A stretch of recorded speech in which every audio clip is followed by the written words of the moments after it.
नाज़रीन, आप देख रहे हैं रेड लाइन इस्लामाबाद स्टूडियो से। आज हम नवाज शरीफ की परवाज़ पर बात करेंगे। हमारे पास जो पैनलिस्ट हैं उनका तारफ़ मैं करवा देता हूँ आपसे। गरीदा फ़ारूकी मौजूद हैं हमारे पास, सहाफ़ी तज्ज़ियाकार। अहमद बिलाल महबूब साहब तज्ज़ियाकार सरबराह हैं पिलडेट के, दोनों स्टूडियोज़ में, उनका बहुत शुक्रिया। आमिर ज़ियाद साहब हमें ज्वाइन कर रहे हैं कराची से, और हसन अयूब सहाफ़ी तज्ज़ियाकार हमें दुबई से ज्वाइन कर रहे हैं। इन दोनों का भी शुक्रिया। प्रोग्राम शुरू करने से पहले हम आपको ये भी बता दें कि गज़ा से हमारी नज़र हटी नहीं है। आपको बताते हैं कि गज़ा के अंदर आज क्या हुआ।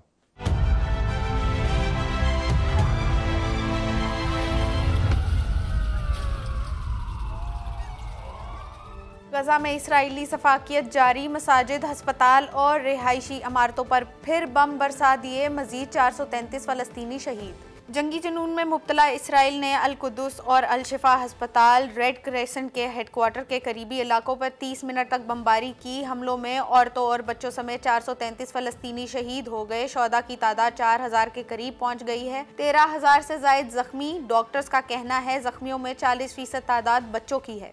रूस, तुर्की और पाकिस्तान ने गजा के लिए इमदादी सामान मिस्र रवाना कर दिया। रूस की जानिब से गजा के शहरियों के लिए 27 टन इमदाद रवाना कर दी गई है। पाकिस्तान ने एक चार्टर तैयारा 100 टन ज़रूरी तिब्बी सामान, खैमे और कंबल बरास्ता मिस्र गजा रवाना कर दिया। तुर्की ने भी इमदादी सामान से लदे 3 तैयारे मिस्र रवाना कर दिए हैं। अमरीकी सदर के बाद बरतानवी वज़ीर आज़म भी इसराइल पहुँच गए। अमेरिका के बाद बरतानवी वज़ीर आज़म भी इसराइल की हमायत में बोल पड़े। कहा वो और उनका मुल्क बरतानिया इसराइल के साथ खड़े हैं। इसराइल के बाद मिस्र और कतर का दौरा भी करेंगे। मुस्लिम ममालिक के मुताबिक गजा में इसराइली मुजालिम पर दुनिया अपनी जिम्मेदारी निभाने में नाकाम रही है। ईरानी सदर ने कहा है कि अमेरिका इसराइल के जुराइम में उसका साथी है। फ़लस्तीनियों के खून का हर कतरा इसराइली हुकूमत को अपने ज़वाल के करीब ले जा रहा है। तुर्क सदर बोले, गजा की सूरत हाल पर मगरिब आग पर तेल छिड़कने के सिवा कुछ नहीं कर रहा। अक़वाम मुत्तहिदा की सलामती कौंसिल अपनी जिम्मेदारी निभाने में नाकाम रही, जबकि सऊदी वली-ए-अहद ने निहत्ते फ़लस्तीनियों को निशाना बनाना घिनौना जुर्म करार दिया है। आइए अब नवाज शरीफ की परवाज़ की बात कर लेते हैं। हसन, अगर मैं आपसे पूछ पाऊँ, आप क्यों हैं दुबई में? सर, दुबई में इसलिए हूँ कि मैंने अप्लाई किया था उम्मीद पाकिस्तान फ्लाइट के लिए। वापसी पर जो है former prime minister Mohammad Nawaz Sharif जो सेल्फ एग्जाइल है वो ख़त्म करके पाकिस्तान आ रहे हैं, तो मैंने कहा जी कि उनके साथ आते हैं। और उससे पहले तो मेरी निगाह थी कि मैंने कहा कि रुकूं पाकिस्तान में ही, क्योंकि कोर्ट में उनकी प्रोटेक्टेड बेल की एप्लीकेशन जानी है। लेकिन फिर जो मैंने देखा, अदालती फैसले देखे हुए थे पुराने जो है वो माजी के, तो उनको देखते हुए मुझे ये साफ दिखाई दिया कि मैंने कहा अपना वक्त ज़ाया करूंगा, ये हिफाजती ज़मानत तो मिल ही जानी है, तो क्यों ना चलें जो है वो दुबई और वहीं से फॉर्मर प्राइम मिनिस्टर के साथ वापस आएँ। एक मेगा इवेंट है और जर्नलिस्ट के तौर पर मुझे कवर करना चाहिए। ये जो आपने अदालती निज़ाम पर एतमाद का इजहार किया कि मिल ही जानी है, इस पर बाद में हम आपसे रोशनी डलवाएंगे, लेकिन काफ़ी सारे सहाफ़ी कवर कर रहे हैं इसको। कोई ऑल टुगेदर मेरे ख्याल में 24-26 कितने हैं जी? इतने ही है तकरीबन। जो है मुझे तो जो फिगर बताया गया है वो 18+ का बताया गया है। अब 18+ में अगर आप कर लें तो 6 और ऐड कर लें तो 2 डज़न तो एटलीस्ट हो जाएंगे। लेकिन ये है कि टोटल नंबर ऑफ पैसेंजर लिखा होगा उम्मीद है पाकिस्तान, वो बाहर खिड़की, मैं I am just trying to understand, जहाज के ऊपर लिखा हुआ होगा उम्मीद है पाकिस्तान, वो क्या है? पेंट वेंट करवाया, उसको क्या करवाया? एक दुबई की एयरलाइन है, उस एयरलाइन के जहाज को चार्टर किया है उन्होंने, जो कि सीधा इस्लामाबाद लैंड करेगा और इस्लामाबाद 1 घंटा या 1.5 घंटा क्याम करके दोबारा लाहौर चला जाएगा। मेरा नहीं ख्याल, ऐसी कोई इतलात नहीं है। जो नवाज शरीफ साहब है वो अभी तकरीबन चंद घंटे पहले पहुंचे हैं दुबई, और उनकी जो वहां पर एक्टिविटीज थी सऊदी अरब में वो खासी कैमोफ्लेज रही हैं। और जो मेरे सोर्सेज बता रहे हैं, पहले तो 3-4 दिन मैं बड़ी कोशिश करता रहा कि पता करूं कि वो हो क्या रहा है, तो बिल्कुल ब्लैंक थे। लेकिन फिर आज जो है वो कुछ मुसद्दिका इतलात मौसूल हुई हैं वहां पर उनकी जो ऑब्जेक्टिव लेकर गए थे मुलाकातों के हवाले से, तो वो मुलाकातें उनकी हो चुकी हैं। और यही पर्पस था, उम्रा भी था, और उम्रे के साथ जो मुलाकातें भी करनी थी, जो मुलाकातों का जो उनका ऑब्जेक्टिव था वो अचीव करके अब एक दिन ताखीर से फॉर्मर प्राइम मिनिस्टर जो है वो पहुंचे हैं दुबई। ओके, मजीद इस पर बात करेंगे ज़रा। तो गरीदा काफ़ी हाइप है। हम ये भी सुन रहे हैं कि जब वो पाकिस्तान की फ़िज़ा में दाखिल होंगे तो उनके गिर्द कोई और 2 जहाज़ होंगे जो पत्तियां बरसाएंगे। उनके जो हवाई रास्ता है उसको पत्तियों की खुशबू से वो मुनव्वर करेंगे। ये इस किस्म की कोई बातें सुन रहे हैं आप, a lot of hype. Absolutely it has to be and it should be for PMLN। और जाहिर है 4 साल के बाद वो वापस पाकिस्तान आ रहे हैं, लेकिन ये मैं आपसे सुन रही हूँ कि उनके जहाज को कोई 2 दीगर जहाज भी एस्कॉर्ट करेंगे। पत्तियां गिराने का कुछ है। नॉर्मली तो सरबराहान मुमलिकत फूल बरसाओ, मेरा महबूब आया है, किस किस्म की सूरत होगी। लेकिन एक किसके जहाज होंगे जो 2 फूल बरसाएंगे साथ? ये पता नहीं, शायद वो भी चार्टर करवाएं, क्योंकि ये भी वैसे पूछना होगा कि फ्लाइट की कॉस्ट क्या। But anyways a lot of hype. Tarana भी आज लॉन्च कर दिया और मरीम नवाज ने शहबाज शरीफ से हाथ लगवा के तराना लॉन्च करवाया और बहुत करें लाखों लोग होंगे। हाइप वेल डिजर्व्ड है या ओवरडू कर रहे हैं? जो PMLN की हाइप है जो कि होनी भी चाहिए, लेकिन जनरली आवाम के अंदर तो उतनी हाइप क्रिएट हमें नज़र नहीं आ रही। खासतौर मुस्लिम लीग नून की तैयारियों के जलसे वगैरह हैं, वो हमें उसमें कोई बहुत बड़ी तादाद नज़र नहीं आई। टेस्ट केस होगा मीनार पाकिस्तान का जलसा कि उसमें कितने लोग आते हैं, क्या वाकई कम से कम 1 लाख 1.5 लाख लोग वो भर सकते हैं? और फिर सारा मवाजना किया जाएगा इमरान खान के जलसों से। फिर 4 साल के बाद अगर नवाज शरीफ पाकिस्तान वापस आ रहे हैं तो कितनी पॉपुलैरिटी है? अभी चंद दिन पहले जो सर्वे आया था उसमें तो इमरान खान और फिर उनके बाद साद रिजवी नंबर 2 पे थे। तो साद रिजवी भी मतलब नवाज शरीफ से ज़्यादा पॉपुलर हैं। शाह महमूद कुरैशी, असद उमर नवाज शरीफ से ज़्यादा पॉपुलर हैं उस सर्वे के मुताबिक। तो उसकी सेहत के बारे में काफी सवालिया निशान थे, लेकिन ये एक दिलचस्प सर्वे था। पॉपुलैरिटी का टेस्ट केस तो है नवाज शरीफ का, लेकिन मैं उससे आगे का सवाल देख रही हूँ। मुझे उसका जवाब चाहिए कि नवाज शरीफ वापस आकर क्या हासिल करेंगे। इस पे भी आएंगे, इस पे वापस आएंगे। This is the last Trump card. Last Trump card जो है। तो बिलाल साहब, इतने अरसे के बाद जिन हालात में नवाज शरीफ गए, पार्टी को जितनी उनकी ज़रूरत है, probably it makes sense to hype it up a bit. बाज़ लोगों का ख्याल है कि इसके साथ उन्होंने इलेक्शन कैंपेन भी शुरू कर दी है। आज हमारे प्रोग्राम की ड्यूरेशन भी बहुत कम है क्योंकि इसके अंदर नवाज शरीफ के इश्तिहार बहुत चल रहे हैं और हर जगह पर इश्तिहार चल रहे हैं, व्हाट्सएप ग्रुप के अंदर भी चल रहे हैं। सो इलेक्शन कैंपेन का बाकायदा आगाज़ किया उन्होंने, सिर्फ नवाज शरीफ की वापसी का मामला नहीं। जी बिल्कुल, और मेरे ख्याल में ये एक बहुत अच्छी प्लानिंग है कि एक हाई नोट पे आप अपनी इलेक्शन कैंपेन का आगाज़ करें एक बड़े मेगा इवेंट के साथ, ताकि उसका एक मोमेंटम डेवलप हो।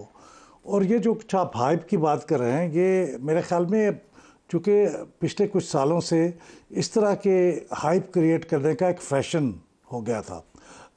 कहीं तो खुद नेचुरली हो जाती थी और जहाँ नहीं नेचुरली हो सकती वहाँ पे क्रिएट करनी पड़ती है compete करने के लिए। तो इसलिए मेरे ख्याल उस फैशन के साथ अपने आप को हम आहंग करने के लिए ये सारा कुछ करना बहुत ज़रूरी था, चूँकि इसको एक बड़ा इवेंट करार देना था और ये कि इससे तासुर पैदा हो कि एक फातेह मैदान में उतरा है, तो उसके लिए सारा कुछ मेरे ख्याल में ज़रूरी था और शायद इससे कुछ और भी।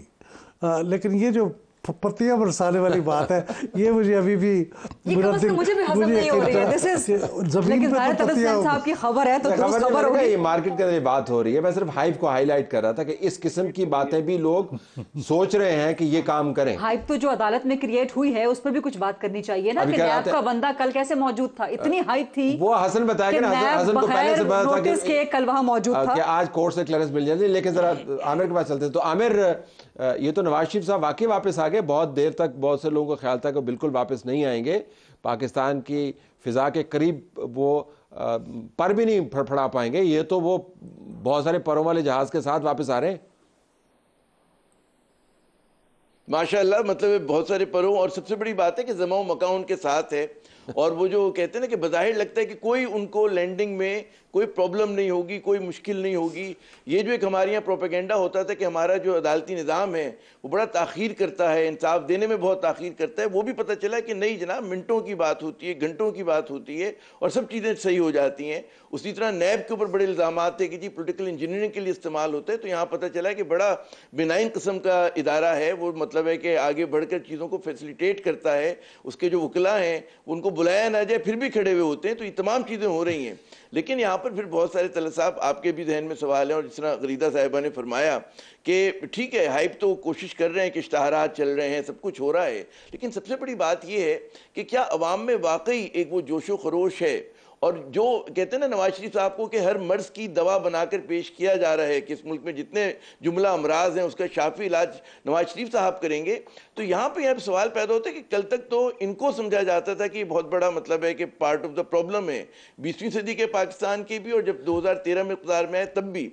तो ये परसेप्शन कैसे एकदम बदलेगा, ये मेरा एक बहुत बड़ा सवाल है। फिर ज़्यादा बड़ा चैलेंज ये होगा कि जो लोगों को जो बताया जा रहा है कि जी एक सीट ये लाएंगे, सब चीज़ें हल कर देंगे, क्या वाकई इनमें कैपेसिटी है, ऑब्जेक्टिव हालात ऐसे हैं कि कर सकेंगे, लोगों को मुत्तहद कर सकेंगे, इतना पोलराइज हमारी सियासत हुई भी है उसको जोड़ सकेंगे। तो मेरे ख्याल में सवालात बेशुमार हैं और बज़ाहिर हर चीज़ बहुत आसान है, लेकिन अगर आप जरा सा कुरेदें सरफेस के नीचे तो पता चलेगा बहुत मुश्किलात हैं, चैलेंजेस भी बहुत ज्यादा हैं।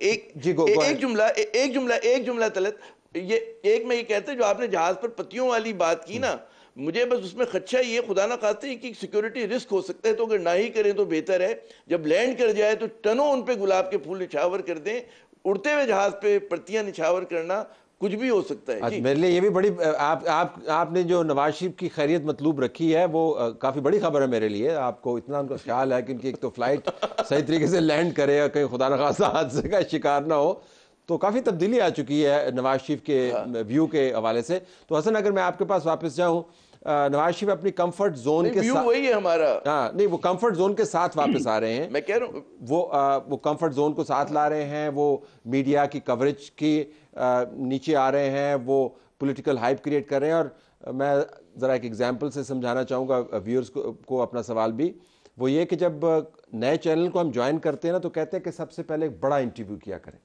प्राइम मिनिस्टर का इंटरव्यू करें, किसी और शख्स का इंटरव्यू किया। और मेरा मानना ये होता है कि वो तो आप कर लेंगे, अगले दिन क्या करेंगे, उसके बाद फिर आपको उसी काबीना के मेंबरान के पास जाना पड़ेगा तज्जिया निगारों से। तो नवाज शरीफ ये एक दिन तो हो जाएगा, अगले दिनों में क्या करेंगे, इसके ऊपर कोई बातचीत हो रही है आपके हल्का अहबाब में जिन लोगों के साथ आप ट्रैवल कर रहे हैं? नहीं, इस हवाले से बातचीत नहीं हो रही। और आपका सवाल जो है वो बुनियादी सवाल यही है कि नवाज शरीफ आते हैं 21 अक्टूबर को, एक ग्रैंड जलसा कर लेते हैं। ग्रैंड जलसे के बाद क्या वो कनेक्ट कर पाएंगे अपने उन वोटर्स के साथ जो उनसे जो है वो दूर हो चुके हैं?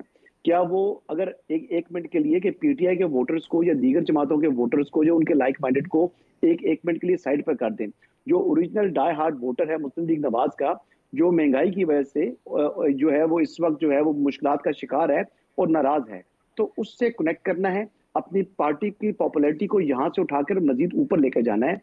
तो ये जो है उनके लिए बड़ा चैलेंज है। गो कि इस वक्त पाकिस्तान तहरीक इंसाफ मैदान में उस तरह दिखाई नहीं दे रही, लेकिन इसके बावजूद भी आपने अपने वोट बैंक को तो इंटैक्ट करना है। एक चीज तो ये होगी। दूसरी बात मैं आपसे जो पहले बता रहा था कि क्यों मुझे ये लगा कि अदालतों के अंदर जो है वो हिफाजती जमानत उनको मिल जाएगी, तो इसके बुनियादी सवाल ये है। मेरे एक बड़े अच्छे वकील दोस्त हैं, वो जरा मीडिया पर आना पसंद नहीं करते। उन्होंने समझाया कि एक आदमी है वो एब्सकॉन्डर है, वो अदालत की जुरिस्डिक्शन से दूर है। जब कोई भी आदमी वो कहता है कि मैंने अदालत की दायरा इख्तियार के अंदर आना है, तो अदालत हमेशा कहती है कि आ जा। तो चाहे उसका कोई भी उसने ऑफेंस किया हुआ है, इवन के 302 भी जिन्होंने कमिट किया हो, तो उन लोगों को भी अदालत जो है वो हिफाजती जमानत दे देती है। फिर मैंने सवाल किया जी कि कोई कन्विक्ट हो, तो फिर उन्होंने कहा जी कन्विक्ट भी है तो अदालत के दायरा इख्तियार में आ रहा है ना, तो अगर 3 दिन 4 दिन के बाद वो अदालत ने खुद ही तय कर दिया ना हसन, तो अदालत उसकी जो बेल है वो अदालत ने खुद ही तय कर दिया। लेकिन आपने जो ग्लव्स इस्तेमाल किया ना, मैं उसी से गरीदा के पास सवाल की सूरत में जाऊंगा। इन्होंने कहा कि अदालत कहेगी आ जा। अब नवाज शरीफ जो है ना, दोनों इस ये मुरक्कब लफ्ज़ है, तो इस मुरक्कब के दोनों जो जुज़ है ना, उसका उन पर असर हुआ है।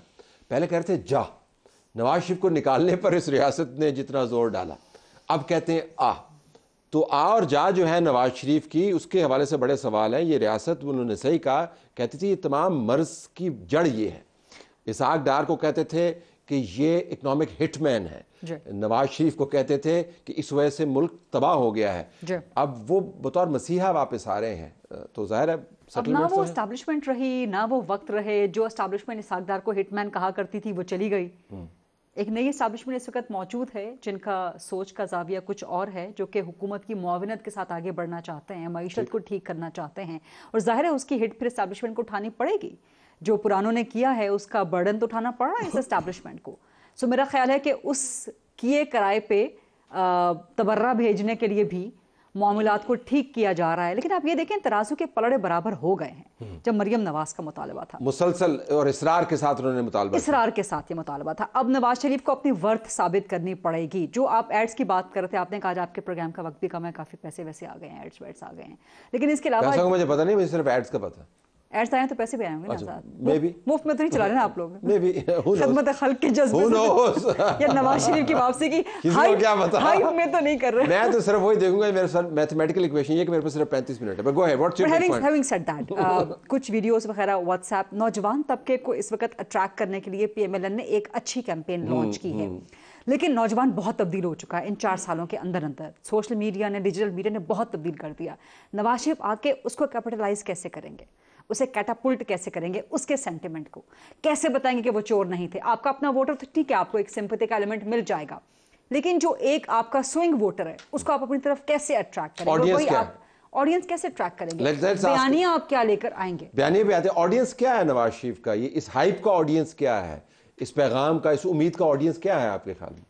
देखिए, नौजवानों के बारे में हम हाइप की बात कर रहे हैं तो उनकी भी बड़ी हाइप है। उनकी तादाद बहैसियत वोटर के, बहैसियत मुल्क की आबादी के तो बहुत बड़ी है, लेकिन वो वोट नहीं डालते। बिल्कुल सही है। उनमें से अगर हमारी एवरेज वोटर टर्नआउट को 45% है तो उनका एवरेज वोटर टर्नआउट को 30% है, यानी 15 परसेंटेज पॉइंट्स नीचे है वो। और ये बिल्कुल डायमेट्रिकली अपोज्ड है इंडिया से। इंडिया में नौजवान ज़्यादा वोट डालते हैं बहैसियत एवरेज के, तो नौजवानों की हाइप बड़ी है, उनकी सोशल मीडिया के ऊपर बहुत प्रेजेंस है और उससे बड़ा कागज पे नंबर आपको अच्छे ना, कागज पे टीम अच्छी है, हाँ, लेकिन खेलती नहीं है। हाँ, लेकिन वो मतलब इतनी तज़ामत नहीं करते कि वो जाके पोलिंग स्टेशन, हो सकता है उनको लगता हो कि इसका कोई फ़ायदा नहीं है, ठीक है, लेकिन बहरहाल तो उनकी ऑडियंस बुनियादी तौर पे वही ट्रेडिशनल वो लोग हैं 35 साल से ऊपर की एज वाले, 35 से 50 वाले, जो वोट ज़्यादा, सबसे ज़्यादा टर्नआउट उन्हीं का होता है। तो उनको वो करेंगे, अपने ट्रेडिशनल कॉन्स्टिट्यूंसीज, बिजनेसमैनों को करेंगे, वो लोग जो कि मुस्तफ़ीद होते थे उनके सारी पॉलिसी से। और फिर वो लोग जो पाकिस्तान के अंदर डेवलपमेंट और तरक्की के ख्वाब देखना चाहते हैं, उनको वो ख्वाबों में शरीक करना चाहेंगे। तो ये उनकी ऑडियंस है। लेकिन नौजवानों को भी वो करना चाहते हैं। ये बिल्कुल गरीदा ने ठीक कहा कि जो उनकी एडवर्टिजमेंट्स थी चंद, वो बहुत अच्छी बनी हुई एडवर्टिजमेंट्स थी, वही थी जो नौजवानों को अट्रैक्ट कर सकती हैं। वो उसको देख रहे होते हैं, तो वो मुझे लगता है कि उसको भी वो अट्रैक्ट करेंगे। वो हर चीज़ ट्राई करेंगे। मफरूज़ा ये कि जवान टीवी देखता है, और आदादा शुमार में मैं आपको बता दूं, जवान हमारा टीवी नहीं देखता, वो सिर्फ सोशल मीडिया पे भी कुछ वीडियोस बनवाई है ना पीएमएलएन ने, वो बड़ी अच्छी इंटरेस्टिंग है, बड़ी इंटरेस्टिंग है। लेकिन एक और डायनामिक जो मेरे लिए आपसे मुझे उसका जवाब बाकियों से भी जरूर चाहिए होगा, would Nawaz Sharif now prove to be the next Shahbaz Sharif? क्योंकि शहबाज शरीफ ने बार बड़ा हाई सेट कर दिया पिछले 16 महीने में एस्टैब्लिशमेंट के साथ। अच्छा, मैंने कहा आप कारकर्दगी की बात कर रहे हैं। आंख का तारा, मेरे तो बिल्कुल अभी मुंह खुलना शुरू हुआ था आपकी इस बात के ऊपर। आंख का तारा, आंख का तारा तो सबसे अहम पैमाना है, सबसे अहम पैमाना है, क्योंकि शहबाज शरीफ साहब ने बड़ा अच्छी अपनी एस्टैब्लिशमेंट के साथ जो परफॉर्मेंस को या अपनी जो एक क्या आमिर से पूछ लेते ना, आप ये समझेगा आमिर, इन्होंने आपसे सवाल किया यार, आप जवाब दे दे इसका जरा। जी देखिए, एक तारीख होती है। तारीख ये है कि नवाज शरीफ साहब पहले ये मुल्क के वाहिद सियासतदान हैं कि जो निज़ाम से लड़े, फिर निज़ाम ने उनको फरार का रास्ता दिया और फिर वापस लेकर आए। लेकिन हर मरतबा जब भी लाए तो वो फिर ये हुआ कि जनाब दोबारा टकरा गए वो। और उसमें जो फरमाबरदारी जो ये भी इशारा करी है गरीदा कि शहबाज शरीफ साहब में, वो गालिबन नवाज शरीफ साहब में नहीं है, गालिबन के यकीनन नहीं है। फिर एक और बात है कि एक तारीख होती है, फिर फितरत इंसान की नहीं बदलती, तर्ज सियासत नहीं बदलता। अब माशाल्लाह वो अगर मतलब 70 का पेटा क्रॉस कर चुके हैं, तो आपके ख्याल में वो भुला देंगे जिस तरह से वो कोई नया नवाज शरीफ हमारे सामने आएगा, ये वही पुराना नवाज शरीफ आएगा अपने मजीद।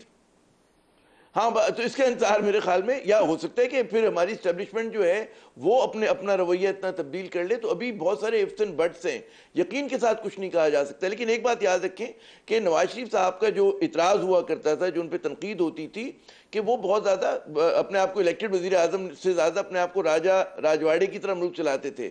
न कैबिनेट को वो कभी इत्मीनान में लिया करते थे, कैबिनेट की मीटिंग नहीं हुआ करती थी, किचन कैबिनेट पर उनका इन्हिसार होता था, इंस्टीट्यूशंस को अंडरमाइन किया करते थे। तो ये तमाम चीज़ें जो हैं उनके ऊपर जो है मतलब तनकीद बनती रही, और इसमें बहुत सारी बातें जेन्युइन हैं। ये बात नहीं है कि लोगों ने अपने दिल से घड़ के बना लिया ये सब चीज़ें।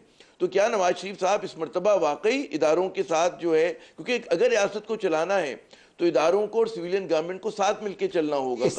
इस तमाम जवाब में जो कैबिनेट को आपने जो आपका मफरूजा है वो बड़ा दिलचस्प है कि आपने नवाज शरीफ को इलेक्शन जितवा के प्राइम मिनिस्टर बनवा के उसकी काबीना बनवा दी है, उसके अंदर किचन कैबिनेट भी बनवा दी है।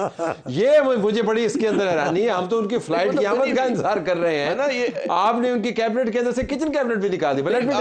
आपको क्या शुबा है? पिछले 2 दिन की कारकर्दगी से बहुत मुतासिर है। मैं तो शुबे से लदा हुआ शख्स हूं। जब तक हकायक वाज़ेह नहीं होते मैं हमेशा शुबे का शिकार रहता हूं। ये पता नहीं क्या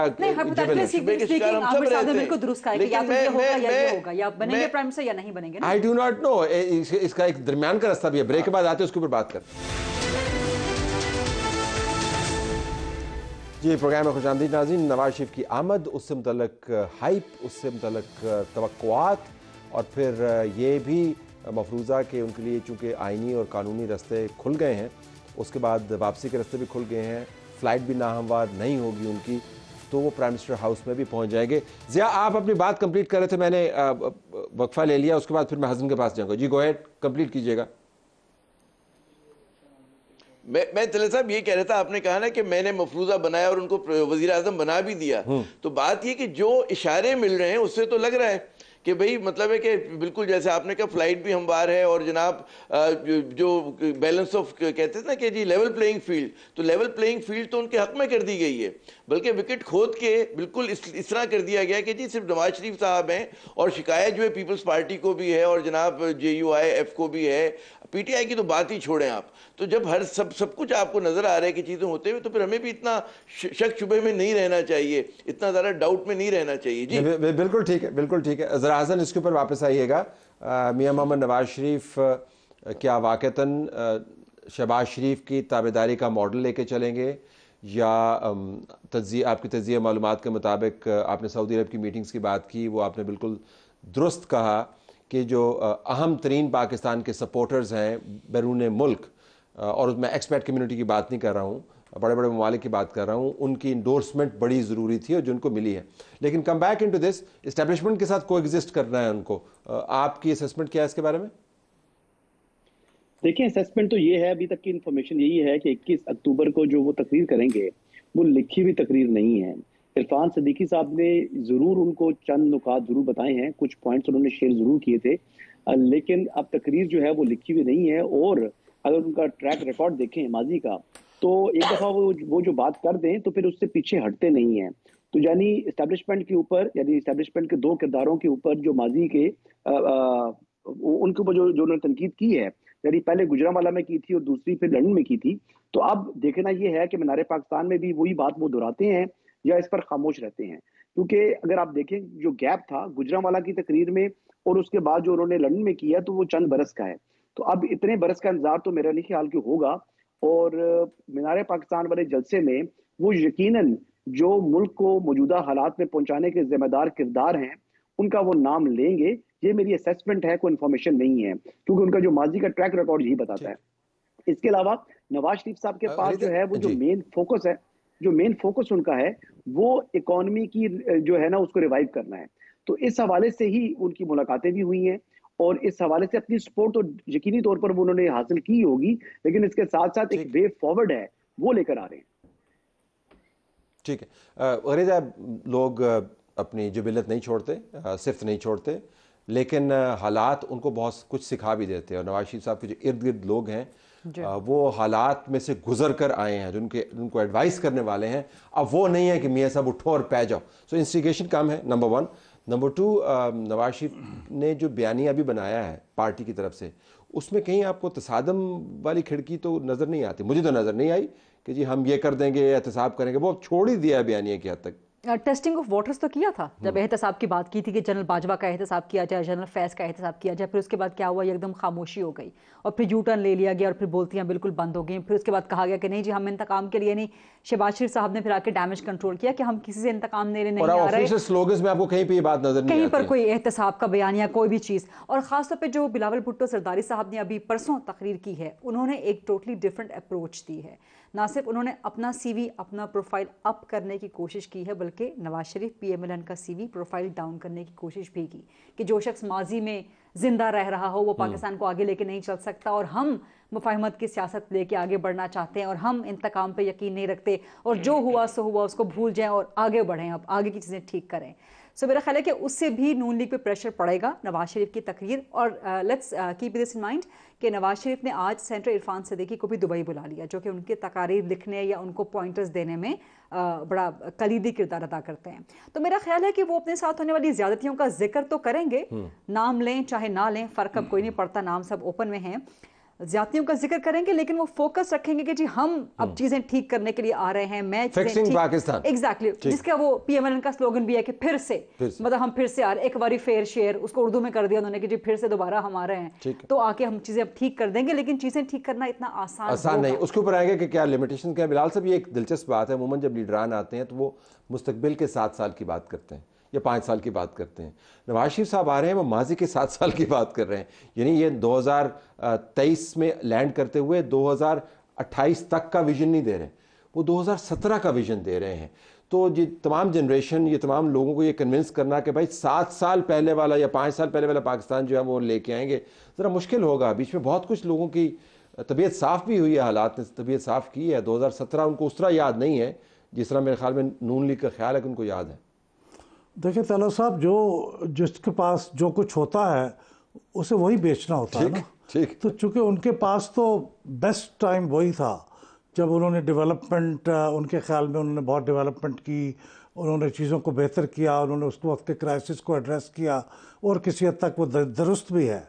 तो वो किसी को याद हो या ना हो तो फिर याद दिलाएंगे। ठीक। लेकिन अब कैसे, मकसद तो ये है ना कि पिछले पीडीएम ने 1.5 साल में जो उस ज़माने की जो मिसमैनेजमेंट है उससे तवज्जो हटाई जाए और किसी ऐसी चीज़ पर तवज्जो लगाई जाए जो उससे कोई बेहतर कम से कम शक्ल सूरत की हो।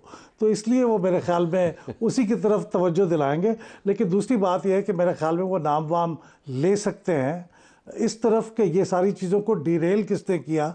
लेकिन देखिए जो गलती हुई वो ये थी कि उस वक्त एक पूरा एजेंडा बताया गया कि हम एहतसाब करेंगे। एहतसाब करने वाली बात नहीं करेंगे, लेकिन नाम लेंगे, और शायद नाम ना भी लें तो भी उनको आइडेंटिफाई करेंगे।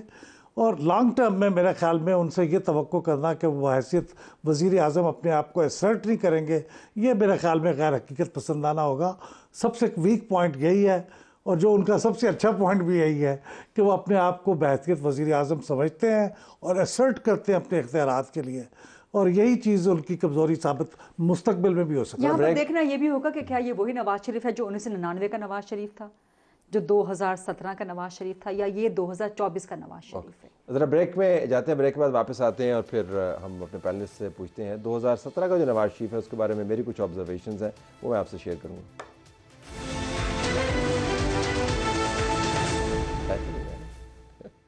प्रोग्राम में खुशामदीद नाज़रीन, हम अपने पैनलिस्ट से बात कर रहे हैं नवाज शरीफ की वापसी और उससे जुड़े हुए 20 सवालात। ज़रा आमिर इसके ऊपर वापस आइएगा। मेरे ख्याल में हम ओवर रेट कर रहे हैं नवाज शरीफ की इस जबिल्लत को कि उन्होंने टक्कर मारनी ही मारनी है। जिला वतनी में बहुत सारी चीज़ें सीख भी लेते हैं और तराजू के पलड़े बराबर भी हो गए हैं। उनके ओपोनेंट्स पंजाब में मौजूद नहीं हैं, पार्टी तितर बितर ओपोनेंट्स की हुई है, उनको एक सीधा रास्ता नज़र आ रहा है। लेकिन ये सवाल अपनी जगह बाकी है कि वो अपने आप को असर्ट करेंगे। तो असर्ट करने का मॉडल जो है वो कोऑपरेटिव मॉडल होगा, कन्फ्रंटेशन पर मबनी अज़ खुद हो जाएगा। आपको क्या नज़र आता है कि मौजूदा इस्टेब्लिशमेंट की जो रविश है उसके पेश नज़र को एग्जिस्ट कर पाएंगे और कितनी देर?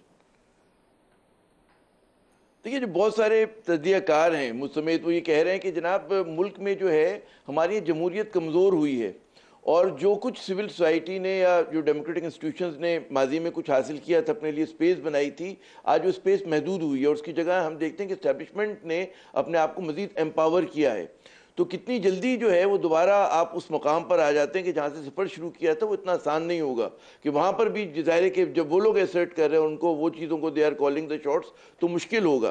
फिर जो दिलचस्प बात ये कि वो नाम जो भी, अगर मुझे इजाज़त है कहने की कि नाम लेंगे नहीं लेंगे, मेरे ख्याल में उनको तो शुक्रगुजार होना चाहिए बाजवा साहब का कि जो नवाज शरीफ साहब के सियासी एया का सफ़र शुरू हुआ वो तो उनकी मेहरबानी से हुआ कि ठीक है शिकायतें अपनी जगह, लेकिन फिर जाहिर है कि उन्होंने उनको फैसिलिटेट भी किया और नवाज शरीफ साहब ही के कहने पर उनको एक्सटेंशन का वोट भी मिला। तो ये तमाम चीज़ें जो रिकॉर्ड का हिस्सा हैं।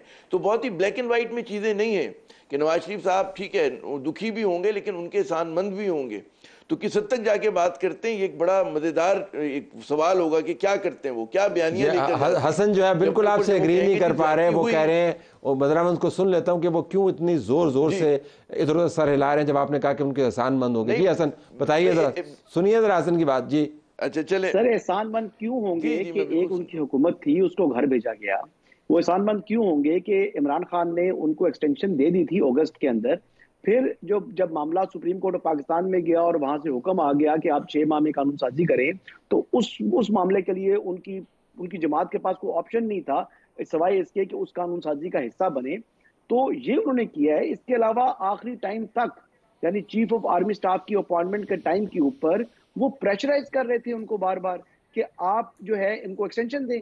तो ये ऐसे बहुत से लोग जो सियासी लोग गए हैं जिन्होंने जाकर ये पैगामात दिए हैं जो है वो मियां साहब को, तो मियां साहब ने तो इस बात से जो है वो ज्यादा खुश तो नहीं थे, उन्होंने प्रेशराइज किया और एक टाइम पर ये बात भी आ गई तो उन्होंने शहबाज शरीफ साहब को कहा कि आप जाओ और अपने आप को कोरोना कर लो।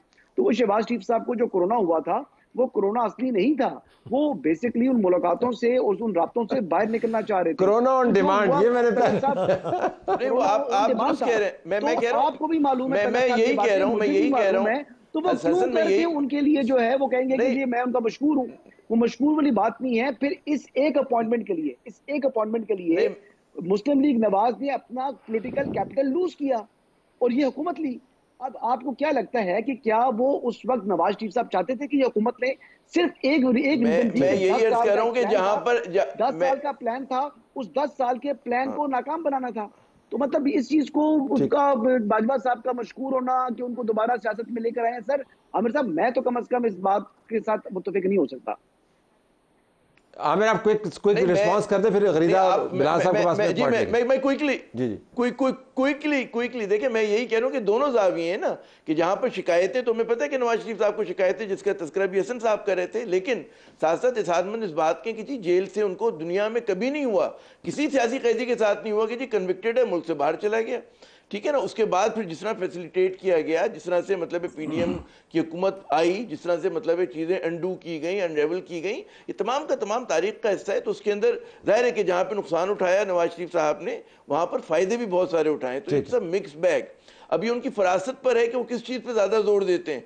अगर फर्ज करें वो बुराई पे लग जाते हैं और तनकीद पे लग जाते हैं तो उसके भी कुछ कॉन्सिक्वेंसेज होंगे, खामोशी के भी कुछ कॉन्सिक्वेंसेज होंगे। क्या होंगे मुझे नहीं पता, इस पे आते हैं खामोशी जरूर। अच्छा एक बात और ये गो अहेड बताइए कंप्लीट कीजिए ताकि मेरे पास वक्त बिल्कुल ही कम है जी और इश्तिहार ज्यादा।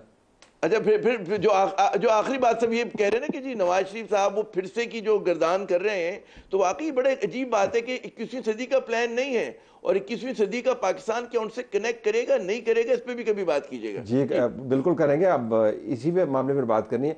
पंजाब में उनका ओपोनेंट कौन है सियासी तौर पर? इस वक्त तो कोई भी नहीं है। इससे काम में पाकिस्तान पार्टी कुछ सीटें निकाल जाएगी। लाहौर में मुस्लिम लीग नून को एक टफ टाइम पाकिस्तान तहरीक इंसाफ की तरफ से मिल सकता है। लाहौर मुश्किल में है, ये नून लीग को अपने अंदर भी मालूम है। तो अब नवाज शरीफ वापस आते हैं, जो मैंने वही गुजारिश की कि वो लास्ट ट्रम्प कार्ड है अब नवाज शरीफ, तो क्या वापस आके वो लाहौर को रीगेन कर सकते हैं? इलेक्शन से पहले नहीं कर सकते तो ये बहुत बड़ी ज़ाहिर नाकामी होगी। ओवरऑल उनका पॉलिटिकल ओपोनेंट कोई आपको बड़ा नजर आ रहा है? नहीं, इस वक्त कोई बहुत बड़ा पॉलिटिकल ओपोनेंट तो नहीं है। इस्तेहकाम पार्टी तो है, लेकिन एक अदम इस्तेहकाम पार्टी भी है, यानी इंडिपेंडेंस, ये भी मुमकिन है अदम इस्तेहकाम पार्टी के तौर पर वो सामने है। नहीं, एक और हैरानकुन चीज़ जो सर्वेज में आ रही है वो पीटीआई के अलावा जो उनका सबसे बड़ा अपोनेंट हो सकता है वो टीएलपी है, तहरीक लब्बैक पाकिस्तान, जो पिछले इलेक्शन में उन्होंने बहुत वोट लिए। काम आ सकती है। 5th लार्जेस्ट पार्टी थी या 4th largest? Punjab 4th largest party थी। इस दफ़ा वो सीटें भी ले जा सकती, पिछली बार सीटें नहीं लेके गई थी, सिर्फ वोट लिए थे। इस दफ़ा सीटें भी ले जा सकती है और वोट भी लेगी। और सिंध में भी उन्होंने, आपको याद है, 2 सीटें ली थी, वोट भी लिए थे। तो मेरे ख्याल पंजाब में तो उनकी ये सबसे बड़ी अपोनेंट पीटीआई के बाद यही होगी। I have to leave it there. Nawaz Sharif साहब ये रियलाइज़ करेंगे कि उनकी लैंडिंग तो स्मूथ होगी, लेकिन ये एक अजीबोगरीब फ़्लाइट होगी कि जो स्मूथली लैंड करेगी, लेकिन इसके धचके जो हैं वो फ़्लाइट से निकलने के बाद उनको महसूस होंगे। इजाज़त चाहते हैं। अल्लाह हाफ़िज़।